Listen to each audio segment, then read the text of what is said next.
What was the scariest, most life-threatening situation you experienced? I was walking on the side of a poorly lit country road in the middle of the night and was too tired to hear a car coming. Someone hit me at about 60 miles per hour, I'm guessing. Knocked me out of my shoes. The driver didn't stop. I was fading in and out of consciousness in the road and couldn't move my legs. I used what energy I had left to drag myself off the road and call for help in the loudest voice I could. Luckily, someone heard me. Ambulance came. Broken tibia, scapula. 0 out of 10 would not do again. That sounds pretty rough. Getting hit like that and not having the driver stop is messed up. It's good that someone heard you and help arrived. Sounds like you went through a lot just to get yourself out of that situation. Hope your recovery goes smoothly. When I was a freshman in high school, our family was coming home from a wake for my brother's mother-in-law. We were driving down a dark road when suddenly my dad has to slam on the brakes. The car in front of us got hit head-on by a Ford Pinto wagon model. The Pinto got spun around and ran into a ditch. When the Pinto was spinning, we saw a man get thrown out the back window and a woman fall out the passenger door. We stopped to help along with a few other cars. When we got to the Pinto, the driver was dead, the man and woman who fell out were dead, but we also noticed diapers all over the ground, which made everyone start looking for a baby. I found the baby alive about 20 feet away from the man. We think he was probably holding the baby in the back part of the Pinto when the crash happened. The guy in the car in front of us was fine, just a bump on his head and in shock. That sounds like a pretty intense situation. It's tough to witness something like that, especially at a young age. Finding the baby alive in the middle of all that chaos must have been a relief, though. It's interesting how quickly things can change on the road. Everyone thinks about safety, but moments like these really show how unpredictable life can be. Glad to hear some people came out okay. I posted this in another thread, but I feel it is appropriate here too. This was about 10 years ago. I was 12 at the time. I was really sick. So sick to the point that I was in the doctor's office at least once a week because they couldn't figure out what was wrong with me. It was summer and I wasn't in school. I was hungry, so I asked my grandma to run out to give me some takeout.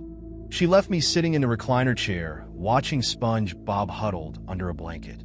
I got tired, so I decided to close my eyes to get a quick nap in before she got home. I could hear SpongeBob playing in the background, so I knew I wasn't all the way asleep.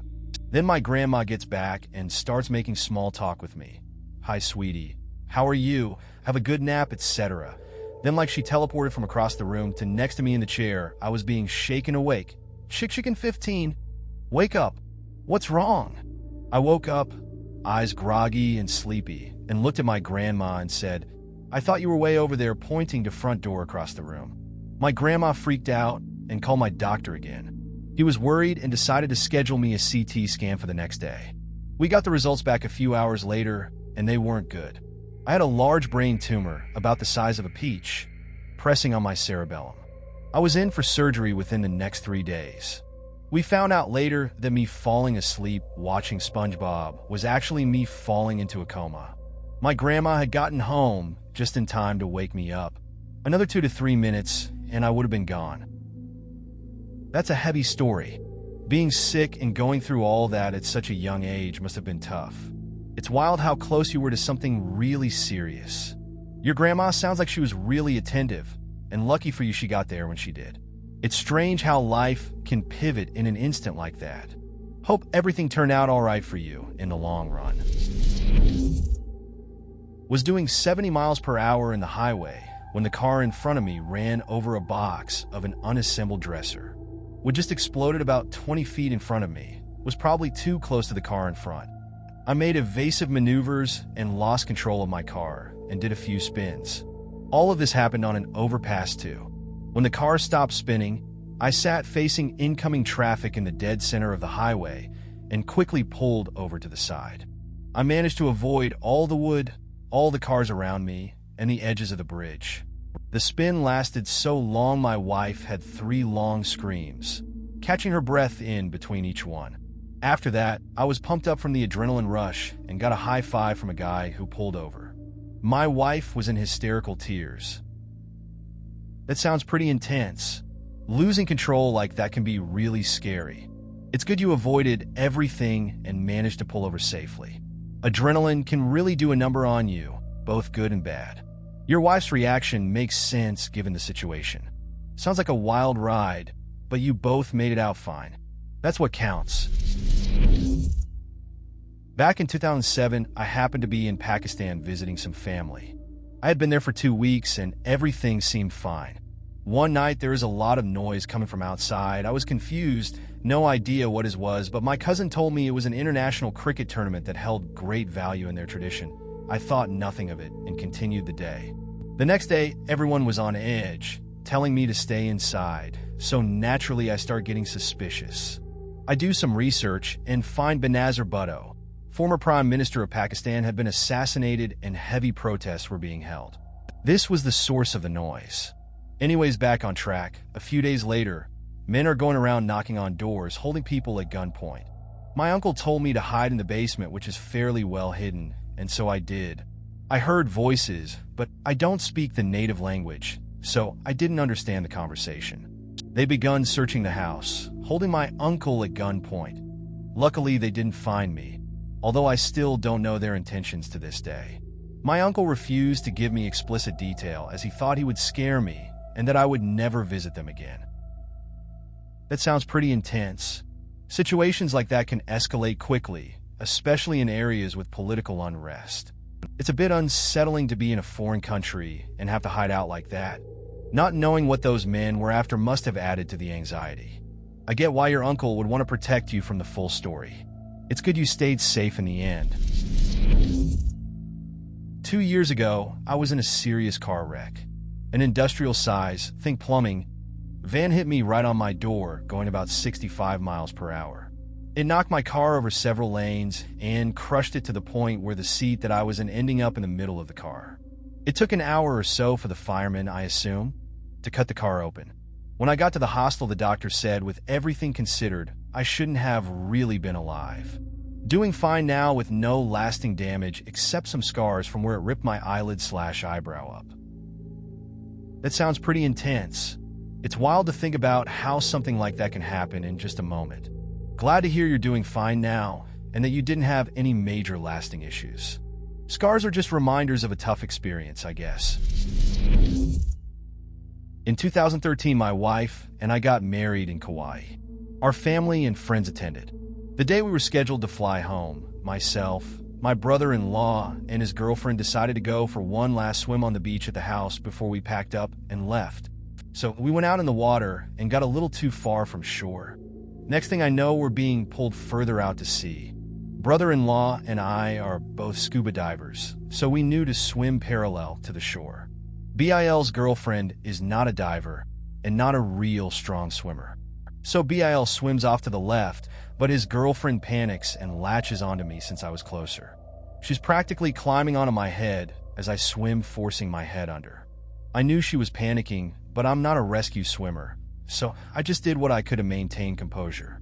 I look back towards shore, and there is my new bride, her parents, my parents, and our friends all watching us drift out to sea. On the last day of our wedding vacation in paradise, I managed to swim enough to get us out of the riptide and back to shallow water, but it was scary as hell. And the vision of everything I love watching us float away from shore is forever burned into my memory. That sounds like quite the adventure. It must have been really intense with everyone watching and the pressure of the situation. It's good you stayed calm and focused on getting back to safety. Moments like that stick with you, especially on what should have been a happy day. Glad you all made it back without any major issues. That's a story you won't forget. In Somaliland, northern region of Somalia, one summer with my cousin and his friends, around midday we decided to go out for a walk. So as we were walking, we get approached by a group of 8 guys around late teens-ish. Suddenly one of them bumps into my cousin and appears to restrain and search him. I then go and try help my cousin, then another comes and tries to search me, and I elbow him in the face, and another guy comes up and smacks the glasses from my face, and I look for any weapon/something. To defend myself, it was 4v8 after all. I see a huge rock on the floor and reach to pick it up as the attackers appear to be attacking my cousin and his friends, and then I see a rock come flying. It was an inch or so from hitting my face. I stop Reacher and get back up. The guy who threw it told me to put it down and not try anything. Then suddenly the guy I elbowed in the face come up behind me and attempts to bludgeon my face in with another massive rock. My cousin's friend intervenes and stops him. We all run off as they pelt us with rocks. We all escaped relatively unharmed. I hand a minor cut to my forehead due to its sunglasses being ripped off, but nothing major. TL/DR. Walking through Somaliland, got attacked by hood rats/thugs, nearly stoned/bludgeoned to death. That sounds intense. Situations like that can escalate quickly, especially when you're outnumbered. It's good to hear you all made it out with just minor injuries. I guess it's a reminder to always be aware of your surroundings, especially in unfamiliar places. Not everyone has good intentions. Just hope you're able to process that experience without too much hassle. Stay safe out there. Was nearly crushed against a warehouse shelving rack by a co-worker driving a cherry picker forklift. Throwing out garbage/cardboard during a slow time of day. It's the thing to do when there's no orders to pick. Had to squeeze between his machine and the rack while holding a sizable amount of junk. Only about an inch or so on either side. Suddenly, and without looking, this guy fires up his machine and starts moving towards me. If I hadn't let out that primal howl of terror, I'd be a dead man. That sounds pretty intense. It's wild how fast things can go wrong in a warehouse. Squeezing between the machine and the rack must have been nerve-wracking. Glad you reacted in time. Safety should always be a priority, especially when heavy machinery is involved. It's a reminder to stay alert and aware of your surroundings. I was at the Calgary Stampede, which for those of you who don't know what it is, it's basically a week of rides and Western-style events. I was getting strapped into the Mach 3, which was one of those huge rides that has 2 seats on each end, and it spins you from the ground to like 200 feet in the air and back down again in a circle. So as I was being seated, they put the seat protector down, and I pushed against it to make sure it was securely locked into place. But when I pushed against it, it went right back up. Right when I was about to yell out to the ride operator, he sent us up. So now we were sitting 200 feet in the air, waiting as the other end of the ride was getting people loaded on. I was 100% convinced I was going to die. At any moment, the ride was going to move, and I was going to be catapulted into the pavement below. It was horrible. I remember wrapping my arms around the seat brace and squeezing it as tight as I could against my chest, hoping in some crazy miracle I could hold it tight enough to keep me in the seat. Eventually, the ride moved, and I prepared to die. Somehow, though, that seat brace locked itself in because it sure as shit stayed in place, and I did not die, obviously. I was way too scared, though, to even realize the ride was going, and I was supposed to be having fun. Worst and scariest experience of my life. That sounded intense. Getting on those huge rides can be nerve-wracking, especially when things don't seem right. Being up there and thinking you might fall must have been tough. It's good the seat brace held up, and you didn't end up in a bad situation. Moments like that can really make you question your choices. It's all part of the thrill, but that's a lot to handle. Glad you made it through. When I was about 13-14, my friends, as I used to climb over these old ruins that my town has. They're made of stone and are right by a river. I climbed up to one point once, higher than I had before, and my friend told me to join them on this other part that required a bit of a jump. So I jumped across this gap and landed the other side. I wobbled like crazy and nearly fell off. I would have plunged down to my death in a very shallow river. I would have definitely broken my neck. It was that moment when I first sort of realized how easy it is to die, like an awakening to the fact I am actually mortal. Needless to say, I never climbed that high again. That sounds intense. It's wild how quickly things can change in a dangerous situation. Climbing can be fun, but there's always that chance of something going wrong. Sounds like you learned a valuable lesson about your limits and taking risks. It's good that you took a step back after that. Maintaining a healthy respect for safety is important. So I was in 7th grade. I usually wake up at 6:45, but this time I woke up at 6:40 for some reason and decided just to get up and take a shower. My room was built outside of the main house, down a slope. If you can't picture this, I can get a picture when I get home. My dad's old Volkswagen bus was parked on top of the slope with a concrete piece sticking up to keep it from rolling down the hill. While I was showering, I heard a really loud crash. I ran out of the shower to check out what it was, terrified that something had happened to my dad. When I get out of my bathroom, I see my dad's car inside my room, right where my bed is on the side I sleep on. My dad managed to jump out before it crashed. That thing would have destroyed my head if I didn't get up 5 minutes earlier. My dad and my cousin ran into my room to check if I was okay. My dad and I were both worried about each other. My dad now bolted the concrete piece into the ground since it wasn't before. Thank God I got up earlier. That's quite an intense morning. Waking up just in time probably felt like a lucky break. It's wild how quickly things can change, especially with a car crashing into your room. Good thing your dad was okay and made some changes after that. Sounds like a real wake-up call for everyone involved.